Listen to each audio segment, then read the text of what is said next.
Bonjour, chers amis. Je suis à ma seconde vidéo, j'ai été interrompu tout à l'heure par la pluie. Et là, il y a un petit peu de vent, donc je pense qu'il va faire bon cet après-midi.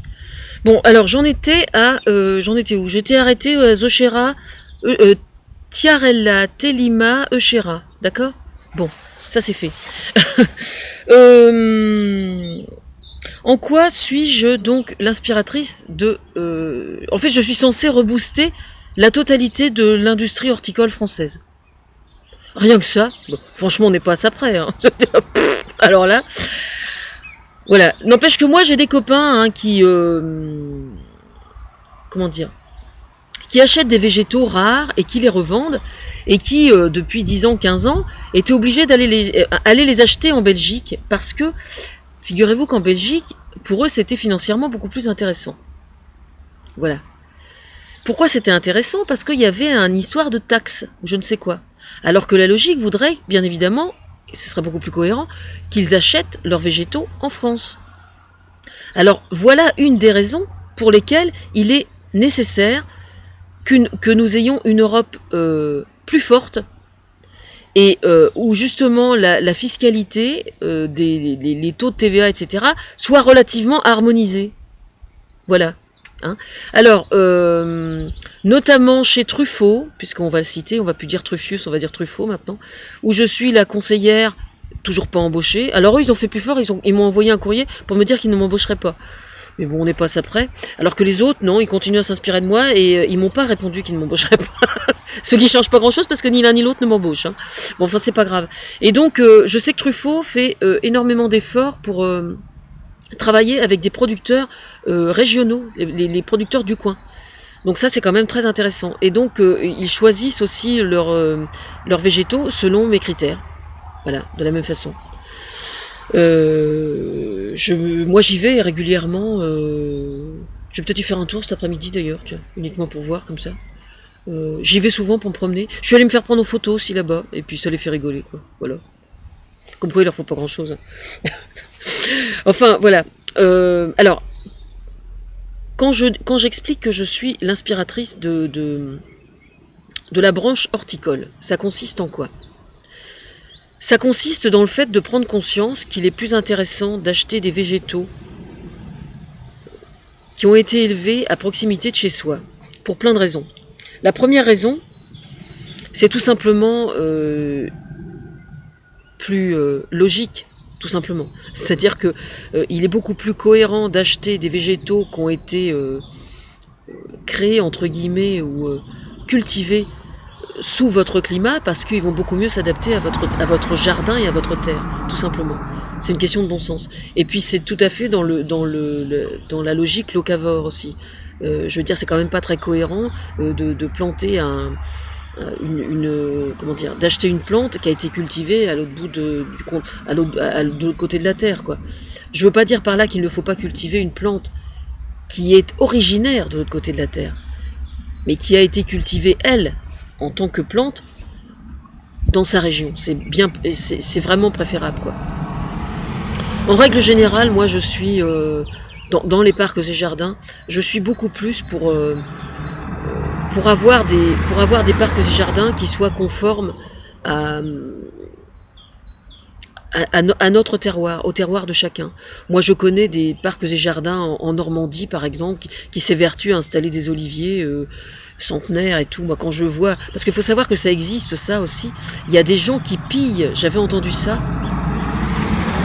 j'étais absolument horrifiée. Il y a des gens qui pillent certaines régions où il y a des très vieux arbres, avec des... Alors évidemment, les vieux arbres, l'intérêt, c'est qu'ils ont, sur le plan esthétique, ils sont beaucoup plus intéressants. Et donc, ils les prélèvent de leur environnement naturel pour les vendre à prix d'or à des gens qui sont passionnés de jardin, quoi.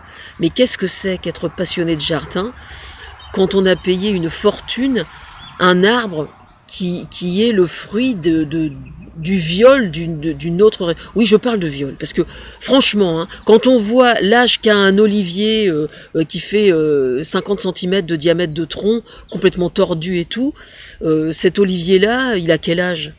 Oui, on peut parler de viol, vraiment, je suis désolée. Hein. On peut vraiment parler de viol quand on voit ça. C'est vraiment...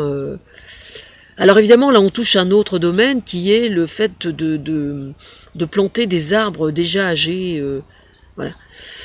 Alors, il y a la méthode, hein. Moi j'ai quand même pas mal d'expérience dans le passé par rapport à ça.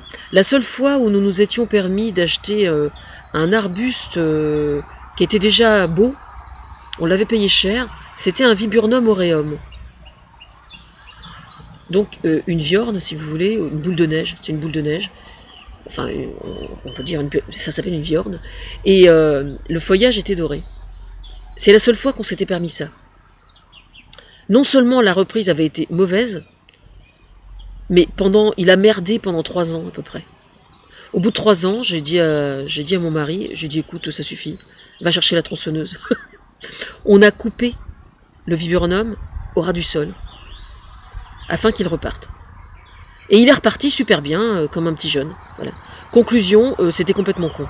Alors pourtant, il avait été bien, je me souviens plus chez qui on l'avait acheté, puis ça présente aucun intérêt de le raconter, mais il avait été cultivé parce que il faut savoir que quand on plante des arbres qui ont déjà quelques années et qui sont cultivés en pleine terre, ils sont cultivés dans des circonstances particulières. C'est-à-dire que, je crois qu'ils appellent ça le contre-plantage, c'est-à-dire que ils sont déplacés chaque année de telle sorte que les racines sont sectionnées. Donc au lieu de faire au lieu de faire des racines qui vont aller beaucoup plus en profondeur, ils vont faire beaucoup plus de radicelles. Voilà. Moi personnellement, je pense qu'avec les méthodes de culture qu'on a maintenant, avec les containers, je pense que ça n'est pas... Enfin moi l'expérience que j'en ai, c'est pas satisfaisant quoi. Moi je vois ici, j'ai l'intention de planter, de faire tomber, je récupère un terrain tout près de ma maison là, dans le cadre de la succession, et donc j'ai une centaine de peupliers à faire tomber. Bon là maintenant c'est râpé, ça sera pour l'année prochaine. J'ai l'intention de planter des hêtres pourpres. Les hêtres pourpres, je sais pas où je vais les trouver, mais une chose est certaine, c'est que ils feront 1 mètre maximum quoi. Je veux dire, jamais je ne planterai de gros sujets. Premièrement, ça coûte horriblement cher, mais surtout c'est une grossière erreur, parce qu'en fait si vous comparez la plantation d'un arbre qui a déjà 5 ou 10 ans, et que vous comparez un jeune arbre qui fait 1 mètre de hauteur, et que vous comparez la croissance des deux, au bout de 10 ans, le petit aura très largement même dépassé l'autre. Donc c'est complètement stupide. Voilà. Il faut juste le savoir. Et de toute façon, cultiver des arbres ou cultiver un jardin en règle générale, s'il y a une chose que le jardinage apprend bien, c'est bien la modestie et la patience. Voilà. Plus vous cultivez de façon naturelle, meilleurs sont les résultats. Il faut juste le savoir. Alors, pour revenir au marché de Bourrachard hier, mon influence, elle est dans le fait que les pépiniéristes ont proposé un choix de légumes en conteneurs, en petits conteneurs, donc ou gros, ça dépend de quoi il s'agissait, et des fleurs annuelles dans une gamme de variétés et de coloris beaucoup plus large que ça n'était avant. Voilà. Donc il y avait, par exemple, je vais prendre l'exemple des pétunias, vous aviez allègrement, je sais pas, peut-être facilement 10 ou 15 coloris différents, quoi. Donc des pétunias noires, noires striées de jaune, enfin des trucs extrêmement marrants. Alors, quand vous faites vos balconnières, amusez-vous.